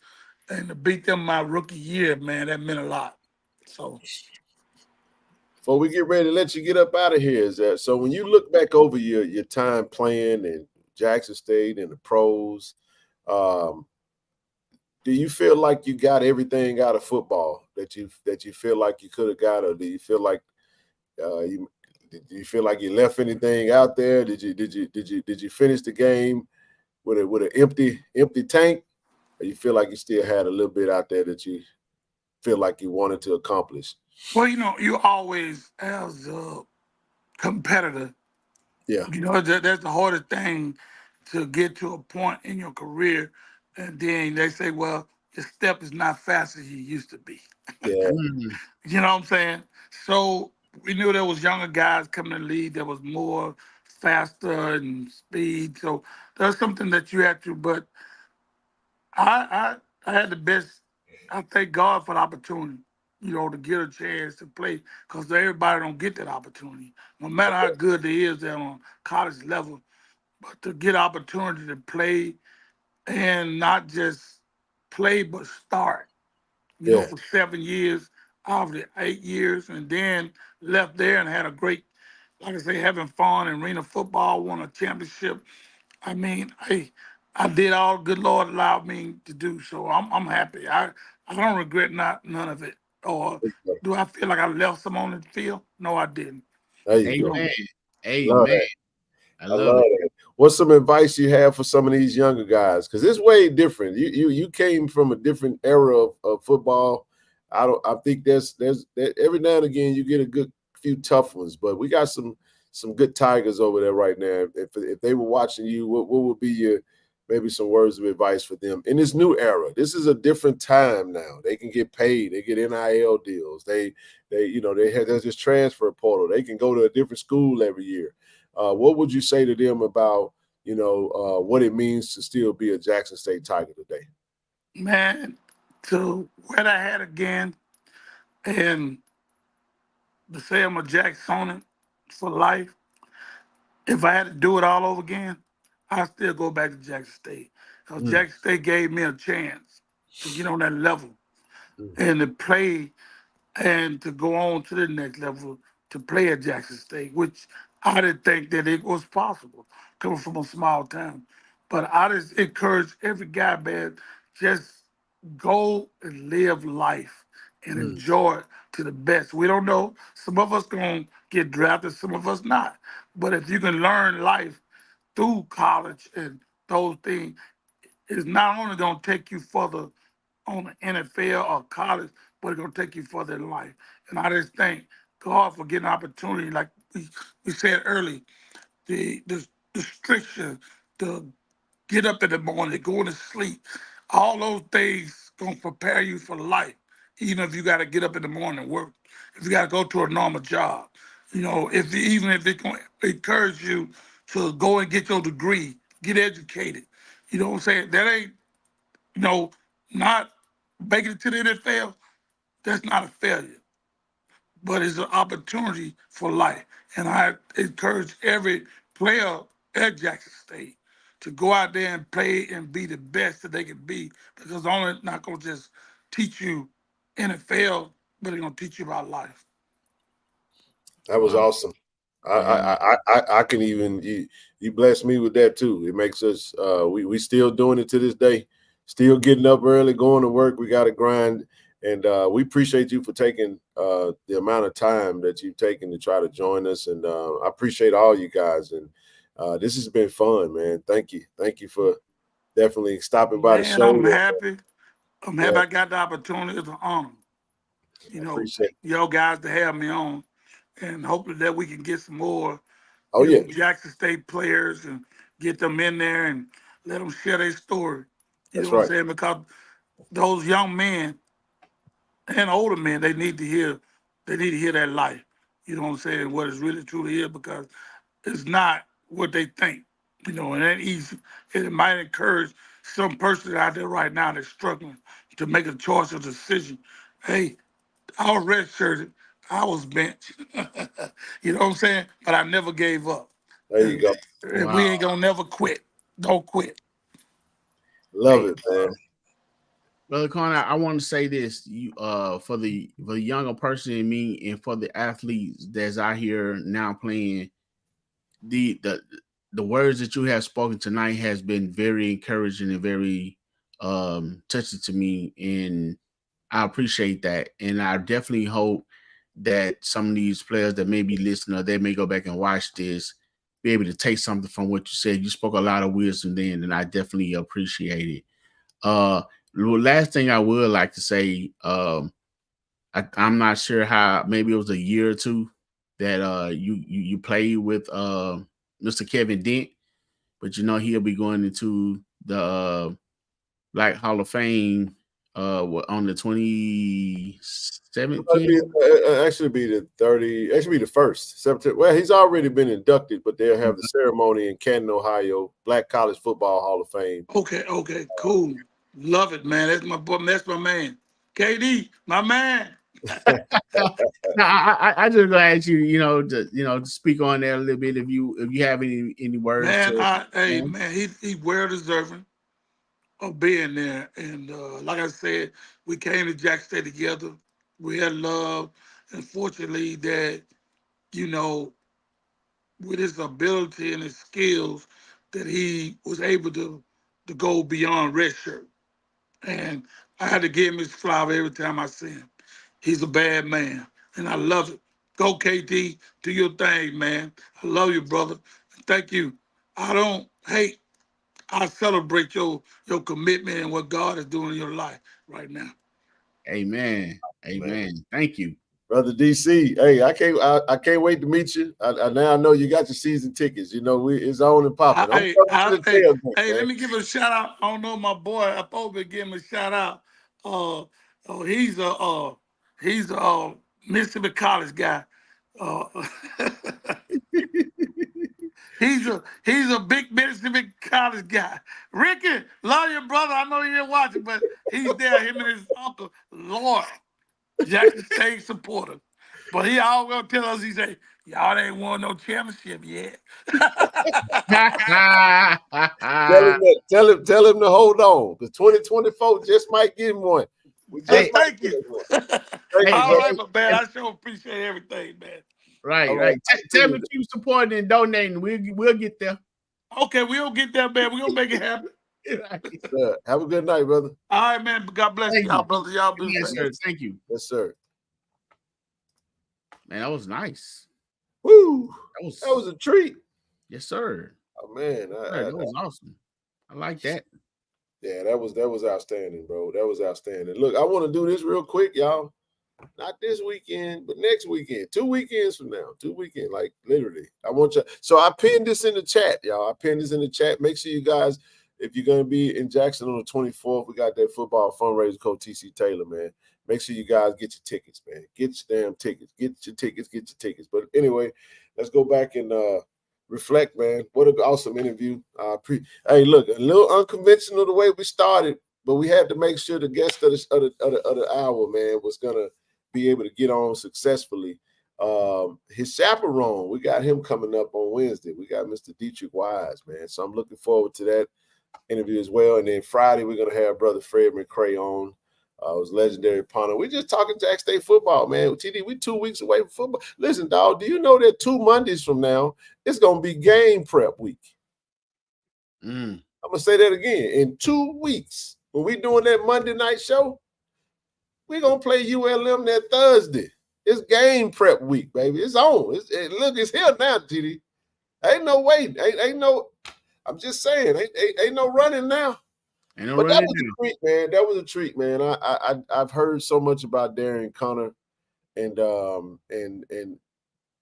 just it's unfortunate, bro, that we don't have archives to go back and show footage of these guys and these greats playing. So I just want to say, listen, whether you from another school, whether you from Jackson, if you got any type of clips or archives or anything, highlights of some game film, shame on us for allowing that sapsucker to come into our space, man, throw all our shit away, man. And now we ain't got nothing to show. We might have to make a trip over to the Mississippi Sports Hall of Fame, bro, and see what kind of footage they got over there for us, man. Hey, you know what? He said something that may be key though, Ken.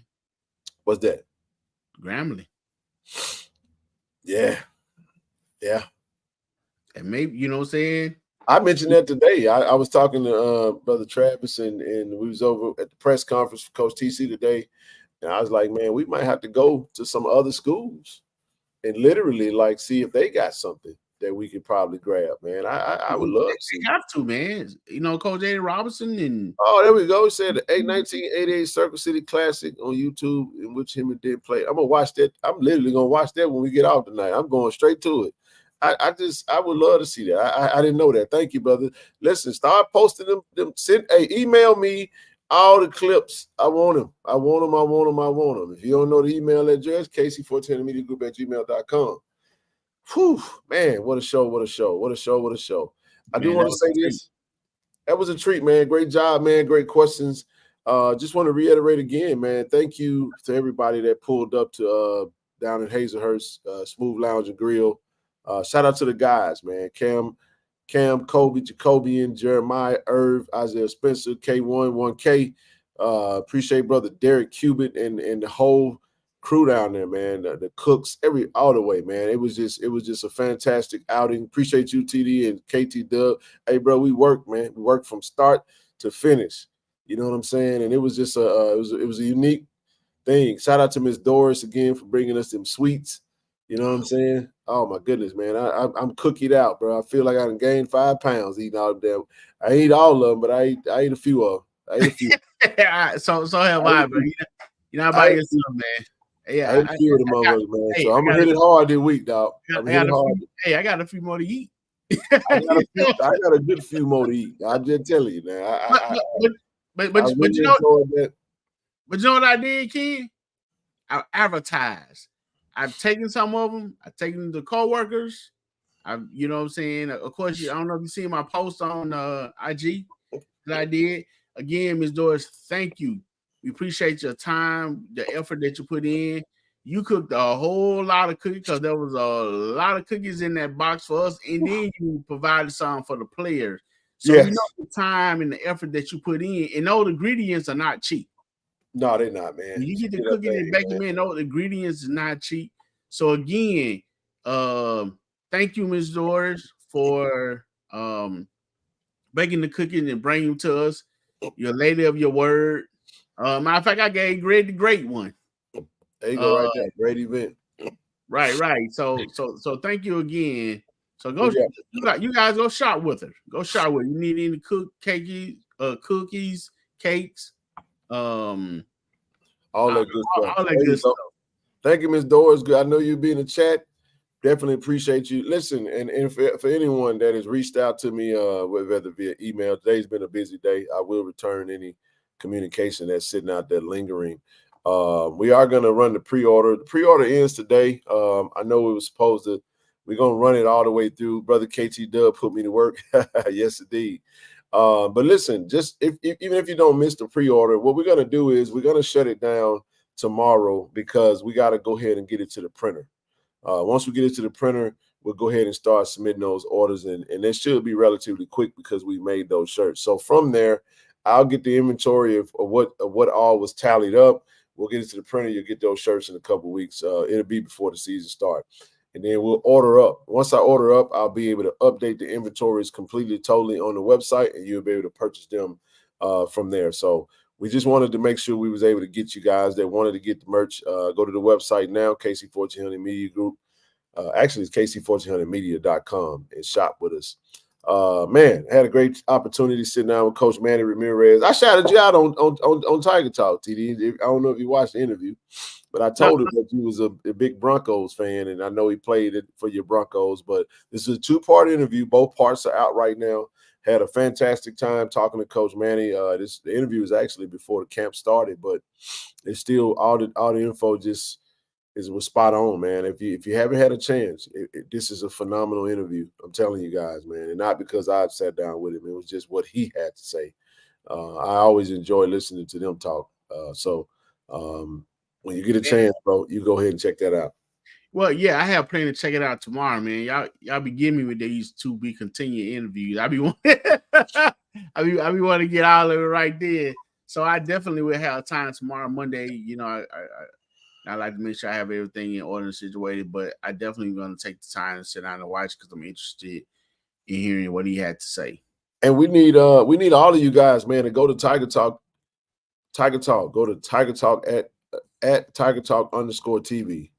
Tiger Talk TV. We need to get them subscribers up, man. We haven't even hit 1,000 yet on the new page. So we got over 5,000 on the old page. We need y'all to go over to Tiger Talk and actually hit the subscribe button. So please go to Tiger Talk TV, hit the subscribe button, and let's get them. Let's run them numbers up. And shout out to Decoy Receipt, man. He was down there. Corey did a great job, man. He was there. He brought his mom, dad, whole family came through. I met his brother, his mom, his dad, and it's his hometown. And he represented for sure, man. Definitely did. Yeah. So season tickets on sale for men's and women's basketball. Couple of scores, man. Actually, we won tonight. We just got the breaking. We just got the actual.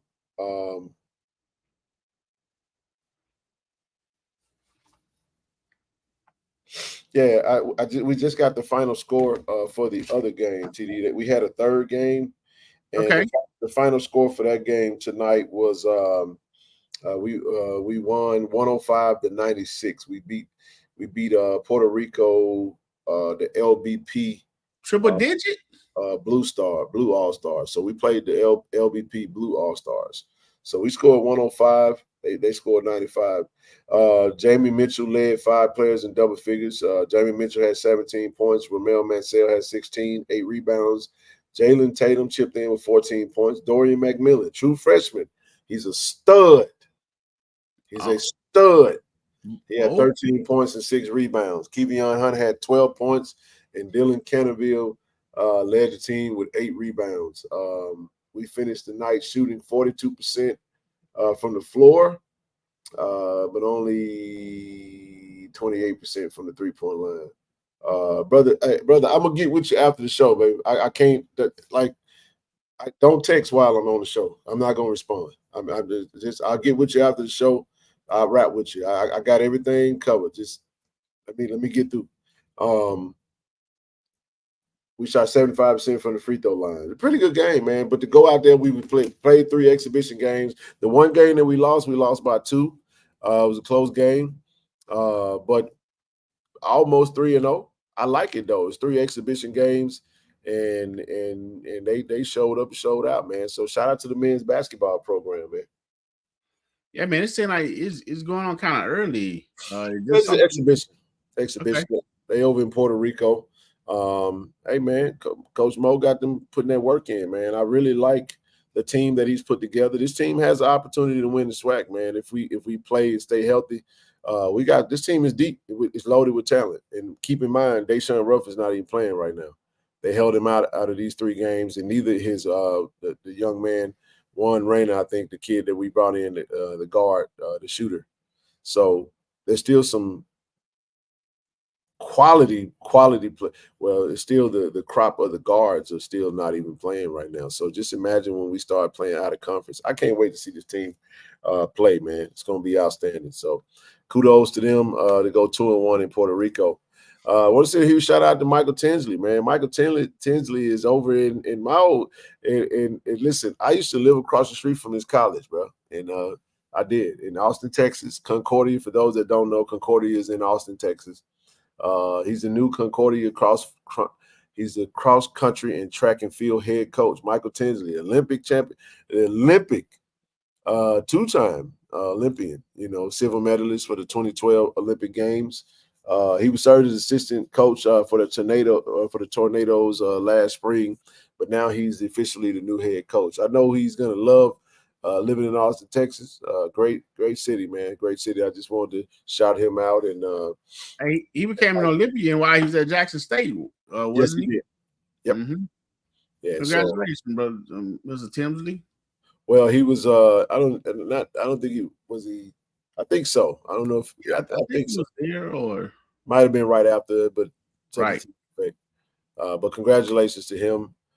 Phil Steele, man, all SWAC preseason awards. We had 8. We had 8 to be placed on the Phil Steele preseason all SWAC team. Of those 8, you had including 4 to be named to the first team. So on the first team, they had Phil Steele actually got it right. He actually had Herb Mulligan, Evan Henry, Fabian McCray, and Matt Nall with all first team all SWAC on the on his list. Follow that up with second team on the defensive side was Jeremiah and Sayers Guthrie. And then he has a third team, which he included Kurt Ford Jr. and Robert McDaniel. Robert McDaniel on third team is tough. Yeah. Ooh. Hey, I need some of that, brother Javaris. What's up, big dog? Good to see you, man. So congratulations to them. I mean, it's pretty good stuff, man. Phil Steele usually does a pretty good job of highlighting. I think he got like 3 or 4 different teams that's on there. If you need to get your tickets for the Gulf Coast Challenge, they are on sale. Call the ticket office.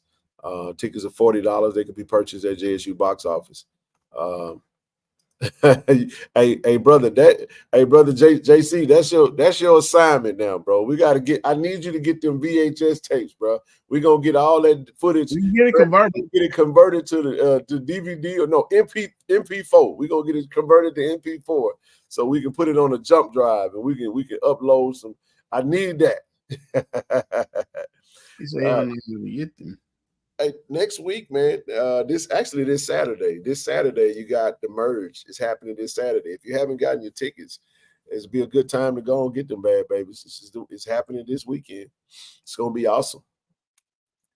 Fan Fest on the 25th. That's the Sunday after the fundraiser, and then of course you got the Lake Caroline golf event coming up for the first game of the week.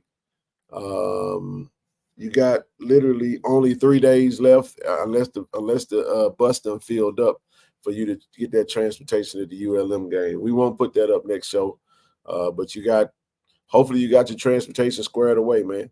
$60 per person. That's good stuff. Then we got our Legends Banquet on the 18th in the ballroom, and of course, we had this up $150,000 in a year's time, man, in contribution through this platform, man. Shout out to you guys, man, for all that you guys have done to help us grow this platform. It's been awesome, man. It's been awesome. That's all I got for the most part, bro. I just really want to reiterate again, TD, just how much I appreciate you guys, man. How much I appreciate just the event was a success. You said something that's true. Our next fundraiser, massive fundraiser that we're looking to build is April. That's my birthday, by the way. January the 11th, 2025 in Vicksburg. Yeah, man. We're gonna really put some serious energy behind that toward the end of the year. It's a blessing to be a blessing. You know what I mean? So looking forward to. I had a conversation with the guys, man. The guys that came down, the 7 student athletes, the football players, do a footage drive, and I told them how important it was for us to be able to provide these types of opportunities for them, and why we wanted to have that fundraiser from our end and standpoint, and try to solicit sponsors to help us grow our pot so we can pay NIL deals, is because we had 7 football players there. I would have loved to have 17 or 27 or 77. Hell, I would love to be able to take care of all the players if we could do that. But we got to grow our pot. We got to grow those who we got to grow our collective arm. And right now we're building the KC-1400 collective. And if you want to be a part of that, you're interested in hearing more information about that, shoot us an email at kc1400mediagroup@gmail.com and get active with us. You know, every dollar counts. If you're looking for a way to, you know what I'm saying, contribute to the platform and you're not really sure how to do that, you can go to Givelify. We have a foundation, 501c3 tax deductible. Friends of KC-1400 Inc. Submit a donation, and we appreciate that. Or you can donate via Cash App, PayPal, Zelle, all of that. That's at the bottom of the ticker. You can use that for a donation. Huge shout out to Cannon Toyota for providing transportation for us. Shout out to Automasters. We're working on an awesome NIL deal partnership with Automasters. So that's something that we'll be finalizing this week. And we got some creativity behind that. So if you're looking for a vehicle, www.automaster06.com, 601-927-7794. ShotRx, we got our three internships we're giving away. It's about a $33,000 contribution to education through ShotRx in the partnership with KC-1400. We're excited about that. It'll happen during the football season. And the last but not least, we'll reiterate it again. Get your tickets. The link is pinned to the chat. Go ahead and click that link. Go to Eventbrite, grab your ticket. Let's make sure we pull up for Coach TC, and let's get this fundraiser. Let's blow it out the water, man. That's pretty much all I got tonight, man. This is great. This is a treat for me. I'm excited, but I'm ready to get me some rest. Hope you had a good day, bro. So one thing I'll ask you about donating, now that the we'll do it on. Man. Yeah. We can do it. No. Scrimmage. Yeah, we go on the next one. Scrimmage and practice. We had practice today. It was a great practice, by the way. The defense was fucking ferocious today, by the way. Good gracious alive. Good gracious alive, bro. Hey, but what I was gonna ask you, now that the fundraisers are over, we don't have the next one until January. We have the one on the 24th. That's the official fundraiser for football. Yeah. Right. So that's what I'm saying. Should people not contribute now? Should they still contribute? How would I don't know. We never say not contribute. Contribute anytime. Anytime. At all times. At all times. Okay. Don't just wait till the fundraiser. Oh, you can send. You can. Well, what we do ain't got nothing to do with that. We're supporting that. That's a whole separate thing. Okay. Do both, because what that fundraiser is for something specific. Our stuff is for something totally different. So we know how to make it shake, man. We can do what we want to do, and we appreciate everybody. How is the O-line and run game looking? The run game look good, man. The run game look good, man. It was good. The run game looks good, man. I'm serious, and we're gonna be all right, man. It was a slug fest, bro, in that scrimmage. But I'll wait. We'll do some preliminary comments before our next guest on Wednesday, and we'll touch on that. We'll spend a little time on that, man. I'm also thinking about really getting that Patreon rocking and roll. Not thinking about it, but I will, which will allow us to be a little bit more expansive. So be on the lookout for that Patreon. $10 weekly would be a great thing. Everybody set up that on Givelify, man. Every week, $10 to the foundation. That would be dope. Be outstanding. So, anywho, that's all I got for tonight. I'm done, brother. Appreciate you for coming up. You know what I mean? And looking forward to Wednesday. We're going to keep this thing going. We got 3 guests this week, bro. And we got guests next week. So we're going to keep the party going, baby. We're going to keep the party going. All the way up to the kickoff. Yeah, man. Names like Andre Lloyd, Dietrich Wise, Vernon Perry, Fred McCray. The list goes on and on and on. You know what I'm saying? We got some other names. I'll just stop right there. You know what I'm saying? But anyway. I Taylor Haley. I like that name, by the way. Yes, indeed. All right, everybody. Thank y'all for tuning in tonight. We appreciate y'all, man. Appreciate Brother Darion for coming up. It was a treat. It was I had a great time with him, man. But hey, man, we're gonna close this one out with Coach TC, man. Good night. Good night, everybody.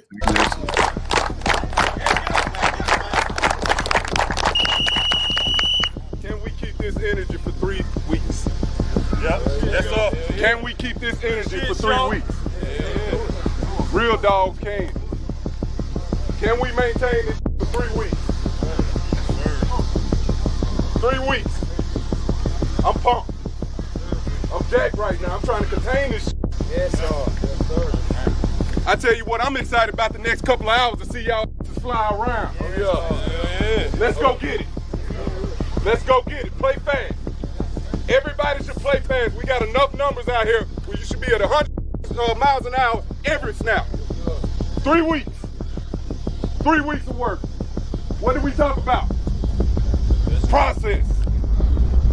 It all starts today. ShotRx is bringing healthcare to you. With our mobile health team, we can come to your school, church, or business to take care of you. We offer childhood immunizations, COVID and flu vaccinations, physicals, and much more.